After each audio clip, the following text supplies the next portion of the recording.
So when Xiaomi showcased the Redmi Note 9 Pro for the very first time through video conferencing, even before the launch, I was slightly taken aback by the fact that this phone actually comes with a 48 megapixel sensor, which is the Samsung GM2 sensor, instead of a 64 megapixel sensor like the one on the Poco X2, which is the Sony IMX686, or the Samsung GW1, which is available on the Realme 6 Pro. Again, another 64 megapixel sensor. Now, while I was taken aback, the representatives at Xiaomi actually convinced me that the camera algorithm is now better.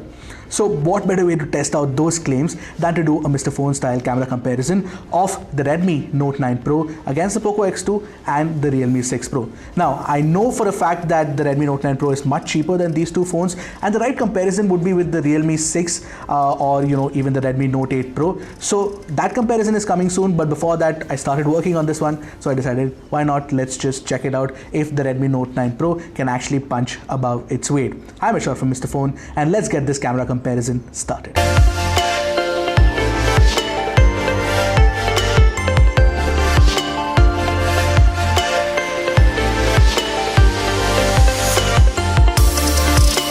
But before we move on, don't forget to hit that red subscribe button and the bell icon right next to it to get notified whenever Mr. Phone puts out an awesome new tech video. Also, the sponsors for this video are the cool folks over at Glazed Ink. They make, tempered glass for a plethora of phones out there, and we've already mentioned them before, but once again, I would like to highlight the fact that they make really great, 3D curved tempered glasses. They are definitely going to have tempered glasses for the Poco X2, the Realme 6 Pro, and the Redmi Note 9 Pro as well. So don't forget to go and check their website, and since you are a Mr. Phone user, you have a special discount code as well. So check out the link to the website and the discount code in the description below. On your screen right now are the camera specs of all the three phones. You can pause right here to see the differences, but I shall move on quickly to all the images. I always start my comparisons with daylight wide shots to ascertain the sensor performance by looking at the sharpness and detail retention of objects by the camera algorithm. The first picture is a well-lit scenario with a good mix of highlights and shadows, and one can easily tell that the Realme 6 Pro has an excellent control on the exposure. Plus, the Poco X2 and the Redmi Note 9 Pro have overexposed the highlights. So the overall colors that you see are also a reflection of the exposure. Anyway, the Poco X2 has the most natural color temperature of the three samples.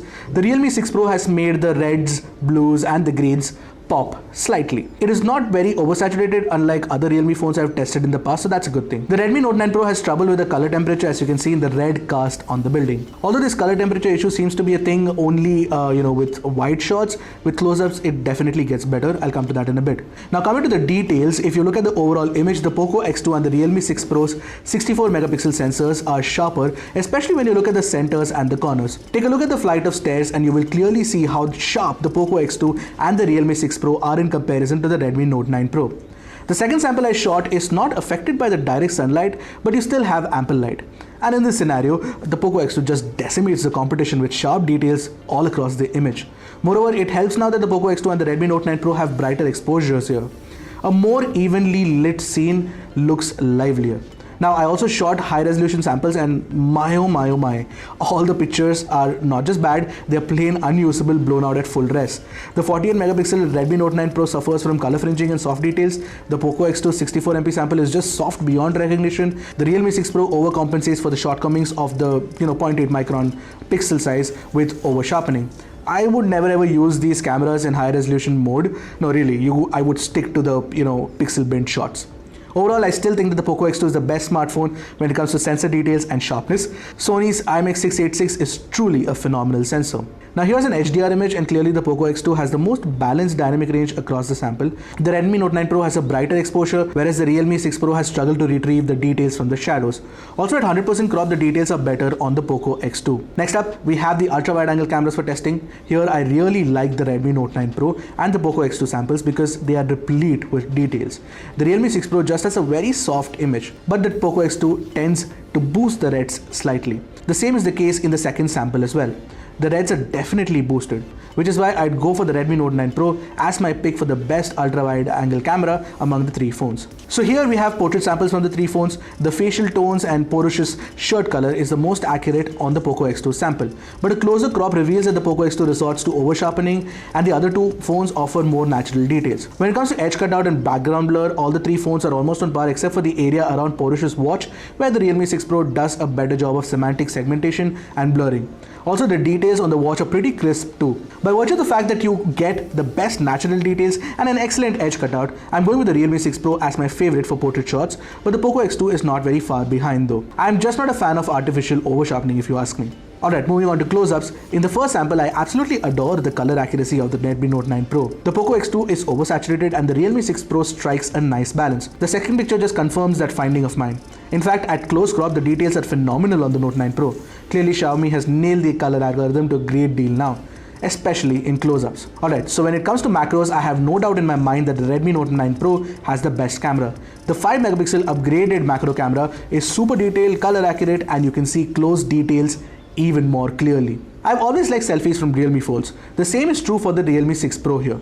You get plenty of natural details and a pleasing, if slightly reddish, facial color tone. But it tends to blow out the highlights and the HDR correction is not as effective as the Redmi Note 9 Pro's selfie algorithm. But when it comes to details, the Note 9 Pro tends to over-sharpen. But thankfully not as much as the Note 8 Pro did when I tested it. I like the colors of the Redmi Note 9 Pro selfie too, despite the fact that the color of the shirt is entirely wrong. It is accurate on the Poco X2 for those wondering. Talking about the Poco X2 selfies, it looks nice and all, but when you look at the close crop, you notice noise even in regular daylight situations. There is no correction whatsoever. I think Poco really needs to fix the selfie algorithm. I will call this round a tie between the Realme 6 Pro and the Redmi Note 9 Pro. There is no way in hell for anyone to find any differences in the cutouts made by the portrait selfie algorithm on the three phones. Portrait selfies on these mid-range phones are getting so good that you really needn't worry. Plus the fog blur on the rear also looks near identical as well. Therefore, I can't really pick any single phone as a winner in this round. For video testing, let's take a look at the 4K 30fps sample first. Let me break down what I noticed in 3 points. First, only the Poco X2 offers video stabilization, so that's good. Secondly, the sound recording is the worst on the Realme 6 Pro. The Redmi Note 9 Pro has a great sound recording and so does the Poco X2. In fact, the Poco X2 has better environmental noise cancellation as well. Hey guys, now we're shooting the same 4K 30fps video using the Redmi Note 9 Pro. Do let me know in the comment section below what you thought about the image quality, the image stabilization and the sound recording as Porush pans me around and shows you guys what happens And finally, all said and done, I genuinely prefer the color accuracy, detail retention and the dynamic range accuracy of the Note 9 Pro's video sample. You can see that the Realme 6 Pro has trouble exposing me accurately and the Poco X2 has trouble exposing the shirt correctly and tends to blow out the highlights when the light is harsh on it. So when you toss up all these points, I think the Poco X2 has a great advantage with stabilization, but I have a real soft spot for the Redmi Note 9 Pro footage here because of the excellent colors and the exposure controls as well. At 1080p 30fps video recording, you get a better exposure on my face and my shirt from the Redmi Note 9 Pro. Plus, the image stabilization is equally good on all the three phones. The sound recording is equally good on the Poco X2 and the Redmi Note 9 Pro. Hey guys, now we're shooting a 1080p 30fps video using the Redmi Note 9 Pro. So let me know what you think about the quality of the 1080p 30fps and you should see some image stabilization right now. However, again, because of the excellent colors, I would go for the Redmi Note 9 Pro's footage again. Surprisingly, the Realme 6 Pro offers 1080p 60fps footage with stabilization, but it suffers the other problems of exposing me properly and the sound recording is not very good. Details are pretty good though. Anyway, let's not forget that the Note 9 Pro can also shoot wide-angle video with stabilization as well. So overall, I think the Redmi Note 9 Pro comes out on top for 1080p video recording. In 1080p videos from the front camera, the Poco X2 and the Redmi Note 9 Pro do not offer any sort of stabilization, but the footage quality is definitely better on these phones. Plus you get excellent sound recording too, which is really bad on the Realme 6 Pro. Despite the lack of stabilization, I will take the Poco or Redmi's footage over the Realme 6 Pro. The Redmi Note 9 Pro and the Poco X2. Do let me know which one you liked and what you think about the image quality, image stabilization, the sound recording. As I pan around slightly and I show you guys what happens, when the light source changes below and the dynamic range changes in the background as well. In my indoor testing, I noticed that the Realme 6 Pro puts the competition's pictures to shame with its excellent and crisp details. Just look at the 100% crops at the center and the corner portion of the image for you to check out.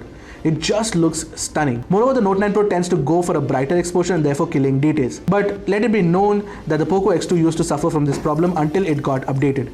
Maybe the Note 9 Pro would perform better after a software update, or maybe two. The second image shows how crisp the 64MP sensors on the Realme 6 Pro and the Poco X2 actually are. In fact, the Realme 6 Pro has an advantage because unlike the Poco X2, the 6 Pro's algorithm has far more details in the shadows. Yup, the Realme 6 Pro is the king of indoor photography for sure. I'm going to discount the selfies taken here by the Poco X2 in our indoor testing. They don't hold a candle to what you can achieve with the Realme 6 Pro and the Redmi Note 9 Pro. And between these two, the Realme 6 Pro, despite picking up the reds in the image, looks crisp and clean. Don't get me wrong, I like the Note 9 Pro selfie too, but the 6 Pro also does better noise control. Realme also has nailed the selfie algorithm. My only advice to the software engineers over at Realme, if they're watching this, would be to take time and nail the face tones correctly for different skin types. When it comes to low light shots, it's not very easy to evaluate. Let's take a look at the first picture. With night mode off, you see brighter exposure but splotchy details in the Realme 6 Pro when compared to the Poco X2. The Redmi Note 9 Pro has a lot of noise if you look at the sky. With night mode on, the battle is between the Poco X2 and the Realme 6 Pro because the Note 9 Pro can't do much here. And between these two phones, the colors are boosted on the Realme 6 Pro, but there is a red tint in the Poco X2 sample. Anyway, a closer look reveals that the noise control is better on the Poco X2, and in most areas it has crisper details too. The next shot just confirms my belief that the Sony IMX686 is greater than the Samsung GW1 is greater than the Samsung GM2 when it comes to low light shots. Just the color accuracy alone is so pleasing. Yes, without night mode, the Poco X2 prefers to retain the details in favor of excessive noise. The Realme 6 Pro does some noise control here, but with night mode on, Poco just ups the ante with image processing. The X2's picture has cleared the noise and you see crisp details and better exposure too. Take a look at areas like the fruit basket or the mat on the table. It is definitely better than the Realme 6 Pro now. As for the Note 9 Pro, it does a decent job, but it is at the bottom of the list here for sure. When you use the flash, the Poco X2 has the best image with even lighting and a nice and warm color temperature. I'd pick the Note 9 Pro here for the second spot, and the Realme 6 Pro follows it in the third position. So here are the low light selfies. Take a look at the Realme 6 Pro with night mode off and night mode on. It is like this phone's algorithm chews up and spits out any other mid-ranger. Heck, I think the Realme 6 Pro can even challenge a few flagships out there if you ask me. With screen flash on though, the situation really improves for both the Note 9 Pro and the Poco X2. I particularly like the Note 9 Pro's even exposure and clean selfie. But the Realme has excellent facial tones. In this round, it is a toss-up between the Note 9 Pro and the Realme 6 Pro if you ask me. Alright, so after testing the three cameras, I'm convinced that the Redmi Note 9 Pro has a great deal of improvements across a lot of different, shooting factors. For example, the Redmi Note 9 Pro definitely has great video recording capabilities. Plus, there are a good amount of camera algorithm improvements when you're looking at color accuracy, dynamic range improvement, and especially selfies. These selfies are definitely better than the selfies captured by the Poco X2. Having said that, when you're looking at pure details and sensor details, then the Poco X2 and the Realme 6 Pro, both with 64MP sensors, are better. Of course, the Poco X2's Sony IMX686 sensor is definitely way better. Plus, these two sensors are better at low light photography too, which is something that the Redmi Note 9 Pro struggles at. Having said that, of course, let me not forget that the Realme 6 Pro is definitely the best camera for selfies. Even today, I really like the fact that it does night mode even in low light selfies. Honestly though, the actual comparison of the 64 megapixel cameras on the Poco X2 and the Realme 6 Pro would be against the Redmi Note 9 Pro Max, which we don't have a unit of yet, so stay tuned for that video. But before that, I'm definitely working on another camera comparison, which will be the Redmi Note 9 Pro against the Redmi Note 8 Pro and the Realme 6, so stay tuned for that. So what did you guys think of the camera comparison? Do let me know in the comment section below. Until next time, this is Ashar from Mr. Phone signing off. Goodbye and Godspeed, my friends.